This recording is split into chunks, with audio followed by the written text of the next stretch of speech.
there is the yoke, setting lever spring, yoke spring on the other side, and this is intriguing with the spring. And the filings, there you can see the pivot of the sub-second. So this is the position of the dial, and there are the filings, so it comes from here, so we can safely say we can expect some wear and tear from this side, and that's probably the main reason why it doesn't come off. And I'm intrigued by this bit. Let's have a look under the microscope. Here is the hour wheel, and cool, this one is spring loaded. Let's have a closer look. And for me, look at the teeth of this wheel. That is very unusual. You can see the shape of the teeth on this one and that one. And this is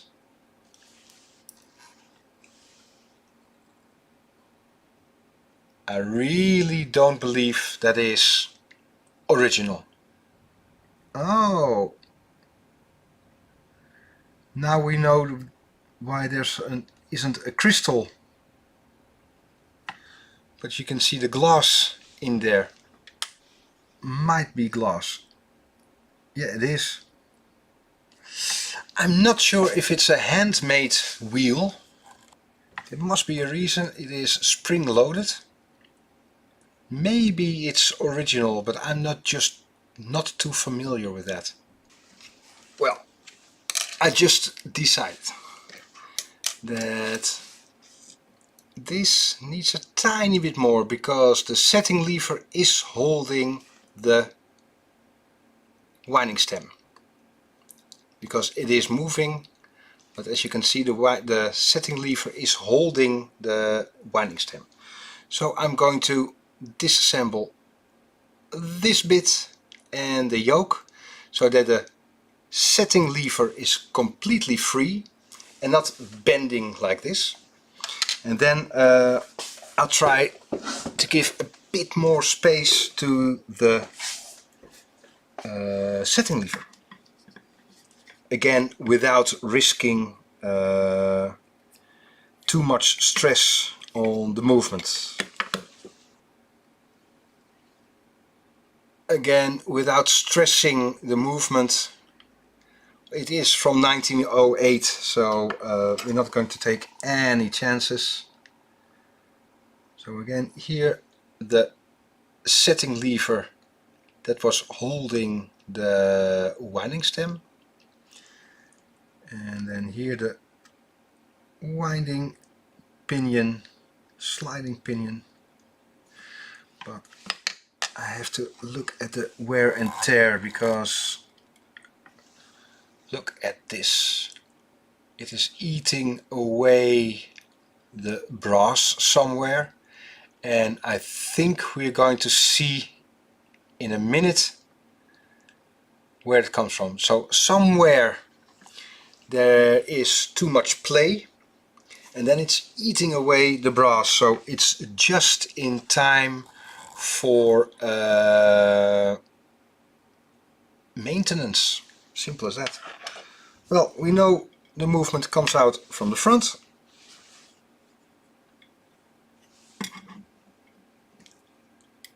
There. Simple, no stress. Here is the setting lever screw that was holding the winding stem. I'm very happy that it completely released the setting lever. The setting lever screw is untarnished. Very happy with that. So now we can gently remove the balance wheel. Beautiful condition, do you see that?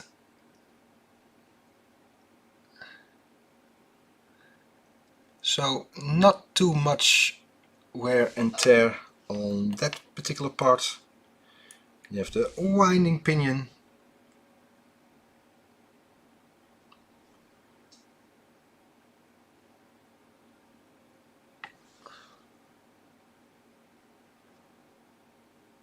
We really have to pre-rinse these parts. They're not going into the cleaning machine this way. If any marks on the material. This is a very heavy balance wheel. Way bigger than a normal pocket watch.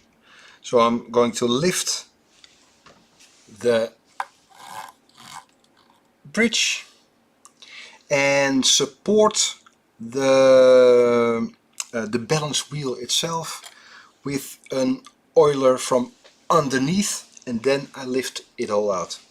And I'm not going to use this one because it's a balance spring with a Breguet terminal curve, and because it's, well, relatively a huge weight of the balance wheel itself, I'm not going to have it dangling about. So lift the bridge or balance cock and support the balance wheel underneath.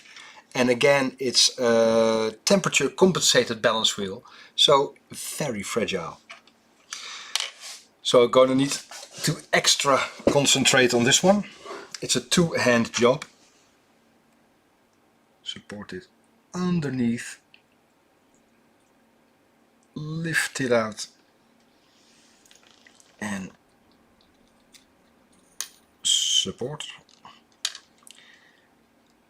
And I really would like to leave it this way, so it's not supporting on the pivots, of course.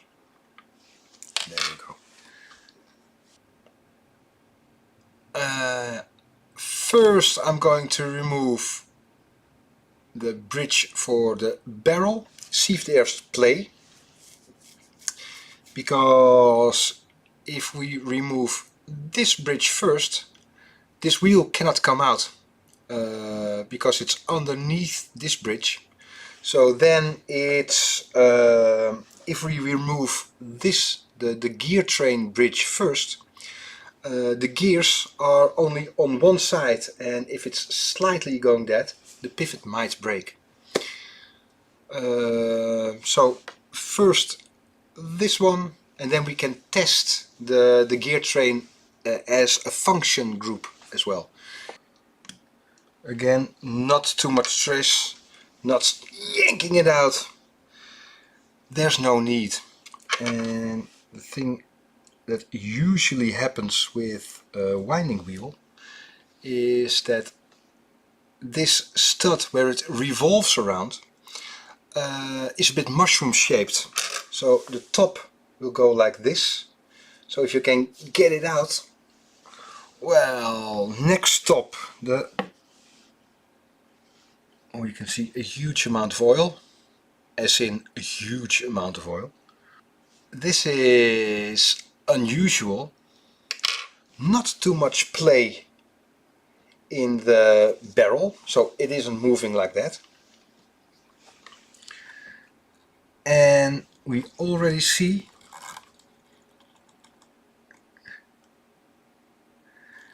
they never used hammer time, because there's no facet like that.